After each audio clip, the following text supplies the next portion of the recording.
विधायकों समीक्षा बैठक बलांगीर सर्किट हाउस ठारे जिला कृषि विभागर अधिकारी मानकु नहीं बलांगीर विधायक कलिकेश नारायण सिंहदेव समीक्षा बैठक अनुष्ठित हो जाइछि।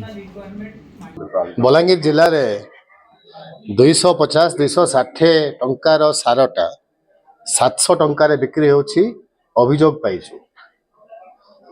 एग्रीकल्चर डिपार्टमेंट मार्कफेड और रिव्यू नेबा परे जना पड़ला मात्र 15% दिया हेछि पैक्स मान को सारो 80-85% प्राइवेट डीलर्स मान को दिया हेछि आ खुला आम काला बाजारी चलछि।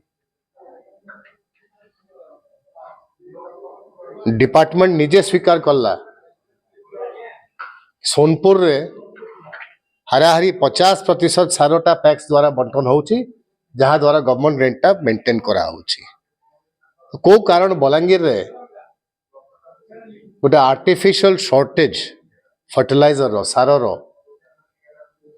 प्राइवेट संस्था मान को देकरी करा हेछि ता पछरे के अछि को लोकोटा सिद्धांत नै छि कि बलांगीर रे प्राइवेट सारो बिक्री हेबो गोटे आर्टिफिशियल शॉर्टेज करा जिवो 250 टंकार सारोटा 700 टंकार बिक्री हेबो और जिला प्रशासन एग्रीकल्चर विभाग नीरव रहिक रहइबो।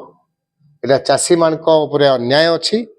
5 दिन समय दिया है डिस्ट्रिक्ट एग्रीकल्चर डिपार्टमेंट को यदि ये जिनिसटा संशोधन नहीं हेबो बिजु जनता दल बलांगीर तार घोर विरोध करिवो आंदोलन करिवो।